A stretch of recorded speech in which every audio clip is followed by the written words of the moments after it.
Eu passo a palavra agora ao próximo debatedor, que é o senhor Ricardo Luiz Oliveira de Souza, auditor fiscal da Receita Estadual de Minas Gerais e que representa o Comitê Nacional de Secretários de Fazenda, Finanças, Receita ou Tributação dos Estados e do Distrito Federal, o CONCEFAS. Doutor Ricardo, o senhor tem até 10 minutos. Muito obrigado.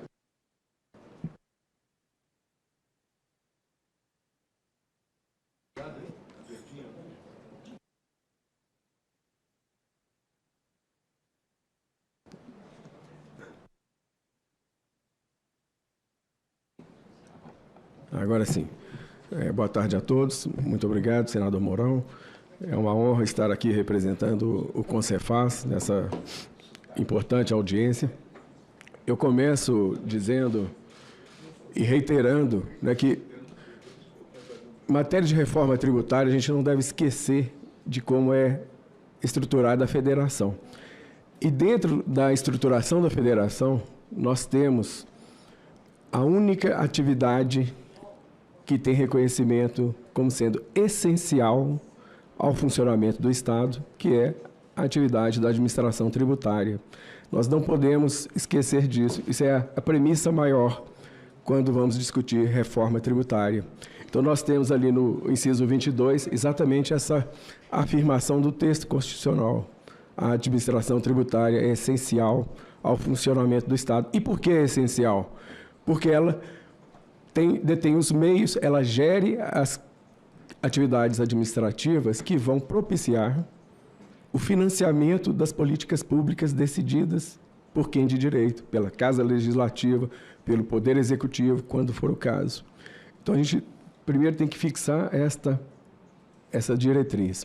E no inciso 18, também tem um outro dispositivo que é coerente com esse 22, que diz que a administração fazendária terá precedência sobre os demais setores administrativos, na forma da lei.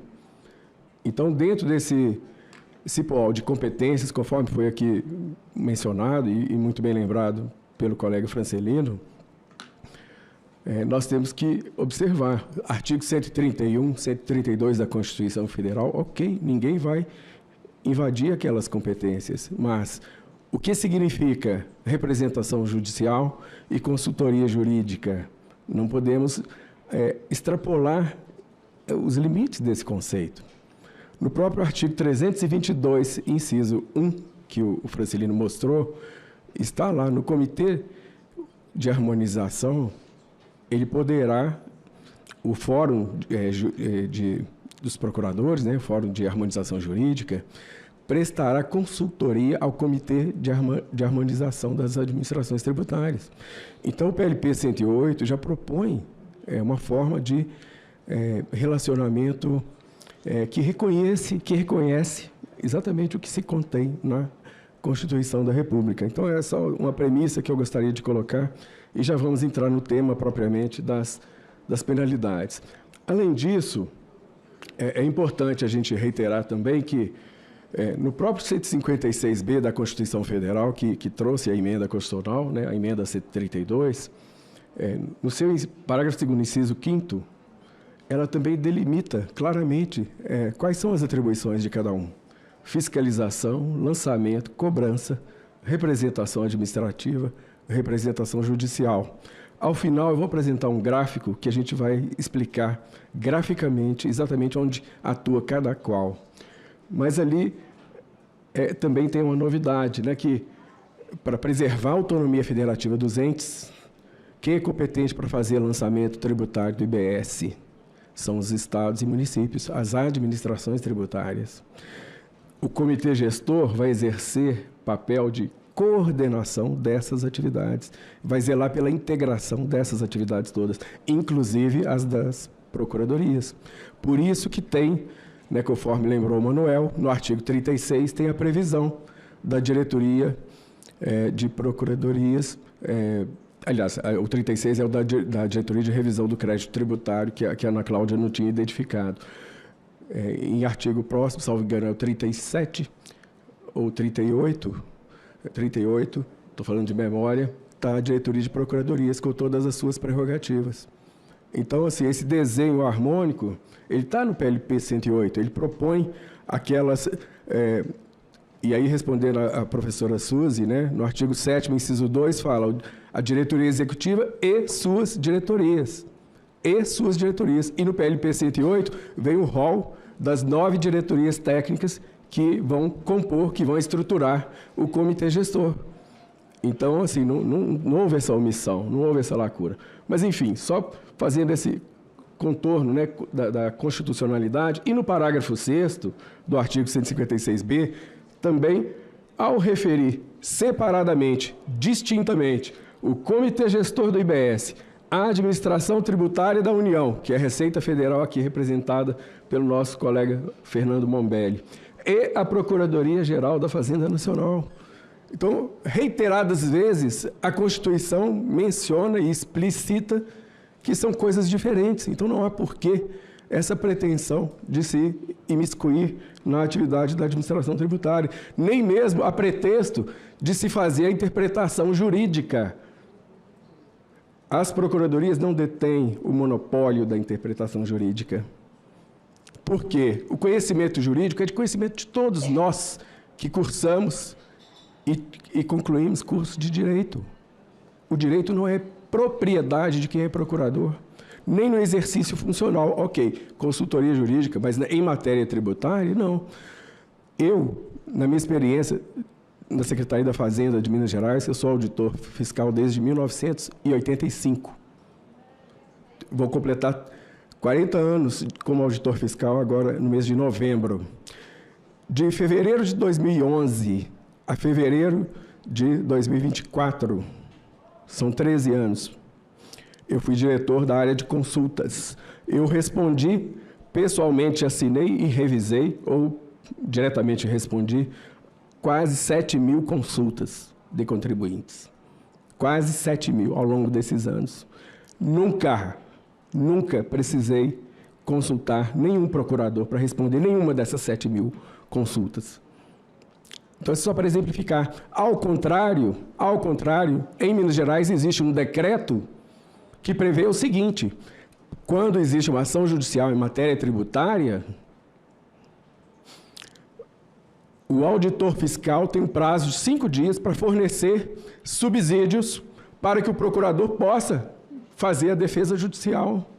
Por quê? Via de regra, não vou falar que é 100%, há exceções, especialmente aqueles procuradores que antes haviam sido auditores fiscais. Eu tenho alguns exemplos que eu poderia até nominar, mas vou preservar os nomes dos colegas por enquanto. Então, existe esse decreto que prevê o prazo de 5 dias para fornecer os subsídios. E, se não fornecer, existe todo um trabalho de cobrança. Alguns chegam ao requinte de pedir que o subsídio seja prestado em arquivo Word para facilitar a defesa judicial.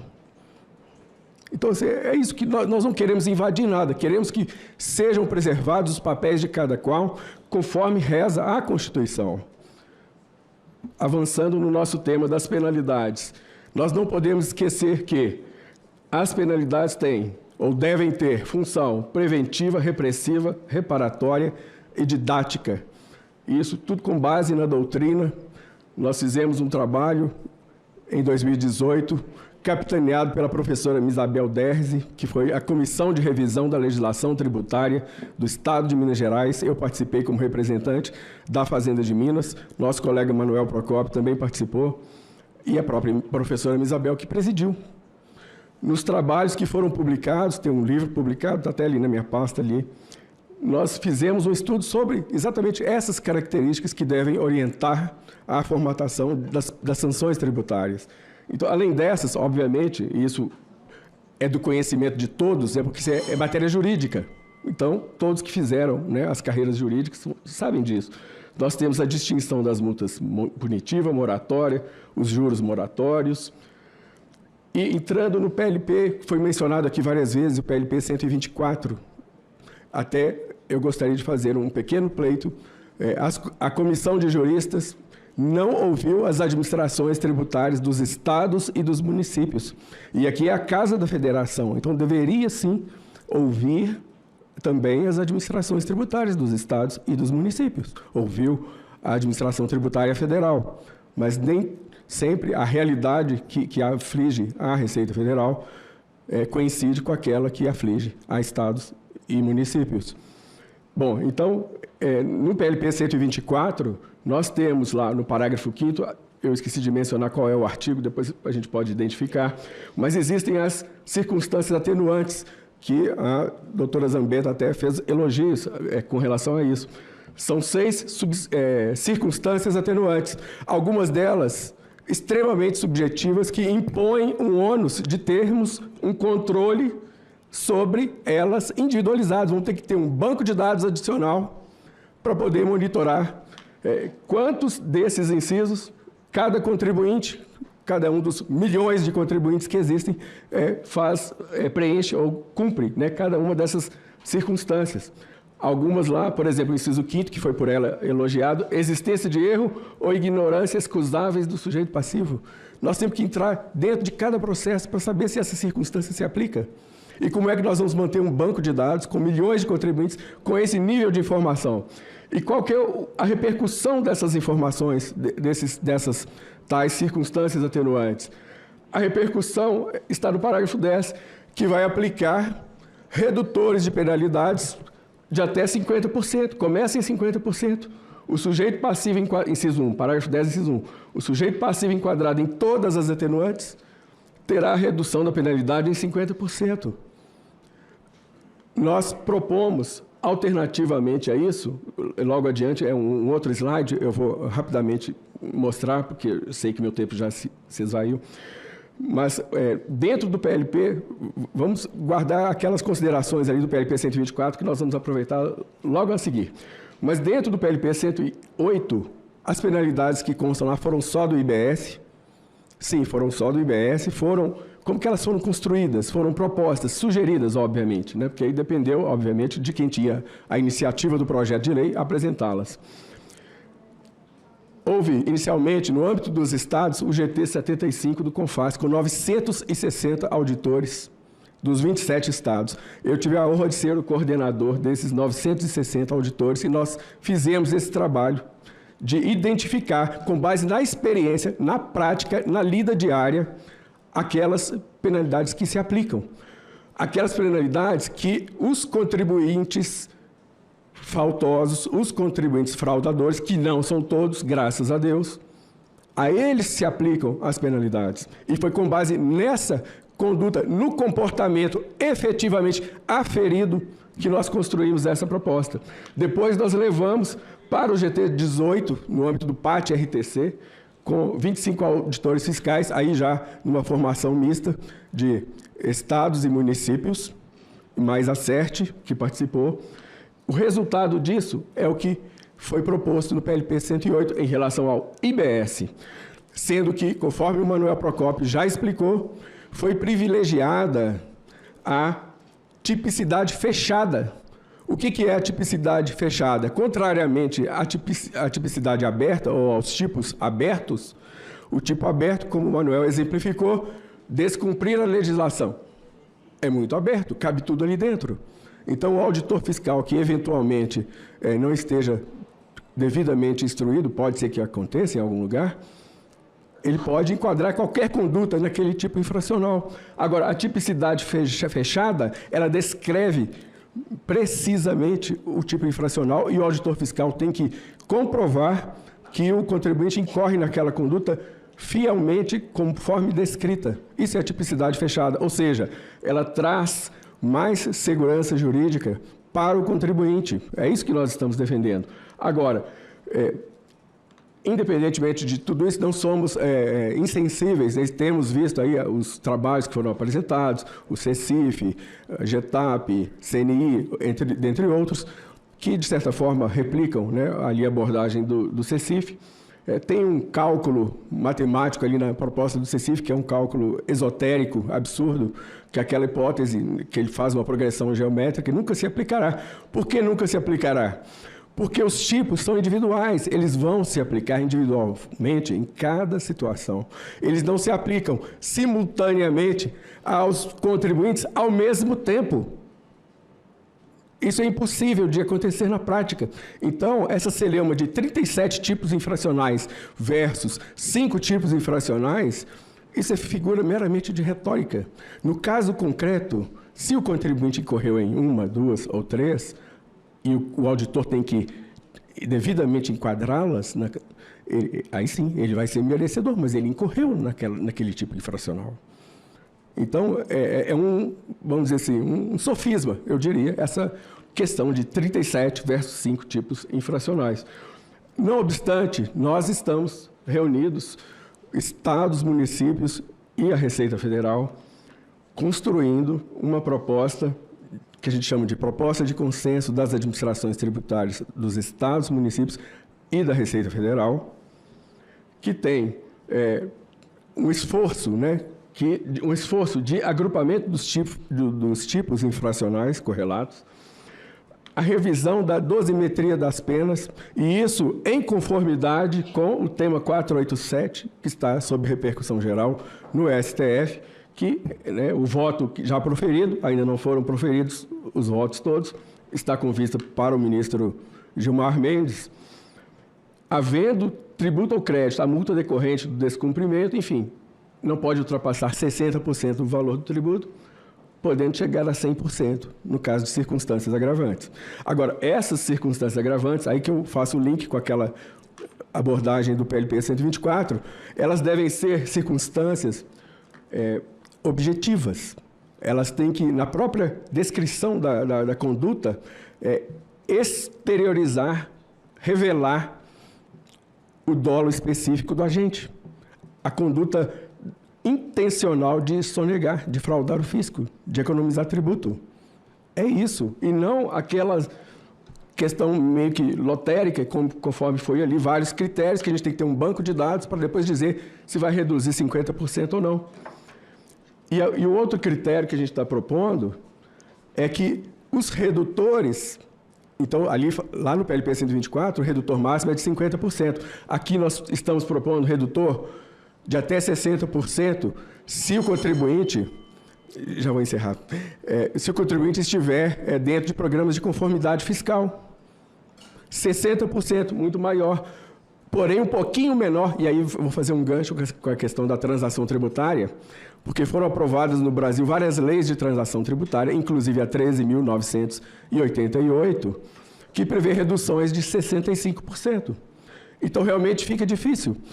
Agora, no PLP 108, nós tivemos a circunstância quase que surreal, eu diria, de que foi apresentada uma emenda, com todo o mérito, não quero desmerecer a emenda, mas é uma emenda que confere ao contribuinte a prerrogativa de reivindicar que o crédito tributário que ele é devedor seja inscrito em dívida ativa, para que ele rapidamente possa usufruir da redução de 65% lá da transação. Então, assim, a transação perdeu a sua característica original. O que era a transação à luz do CTN, originalmente? Concessões recíprocas de parte a parte do contribuinte e do fisco. Do jeito que ficou hoje, essas leis de transações genericamente, né, no Brasil afora, além da federal, vários estados copiaram, elas se transformaram em leis de remissão. Remissão refere-se, leis de anistia, desculpem, leis de anistia, porque não tem condição nenhuma que o contribuinte tem que cumprir, a não ser aquela que já é o dever originário dele de pagar o tributo. Então, não pode ser categorizado como concessão recíproca, na parte que diz respeito ao contribuinte, ele cumprir o básico da obrigação tributária, como nós, cidadãos todos, temos que cumprir, que é pagar os tributos.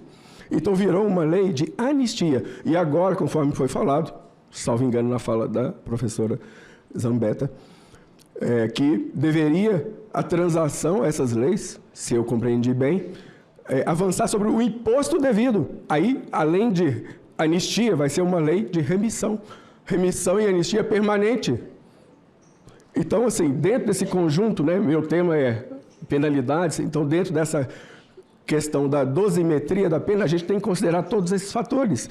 Nós temos que resgatar a finalidade, o instituto da transação, tal como ele era originalmente.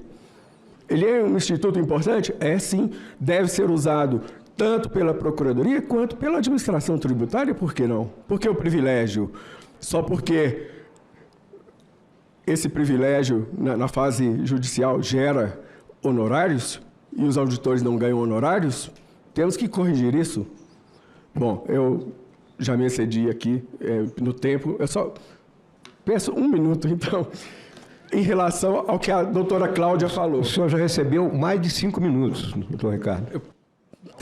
Tem que haver isonomia aqui nas apresentações. Perfeito.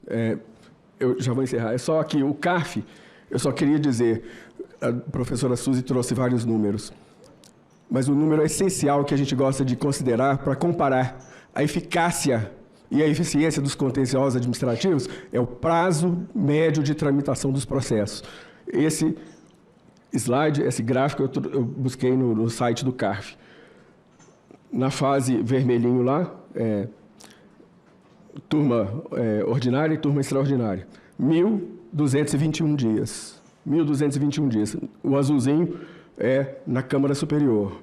263 dias. Dá 1.400 e tantos dias. 4 anos, praticamente. Aí eu quero mostrar Minas Gerais. Está ali o histórico, desde 2019. Em quanto tempo nós decidimos um contencioso administrativo? Prazo líquido é descontando o prazo que sai do Conselho para a diligência, etc. 2024, só para ter uma única referência, 180 dias. Prazo total, 232 dias.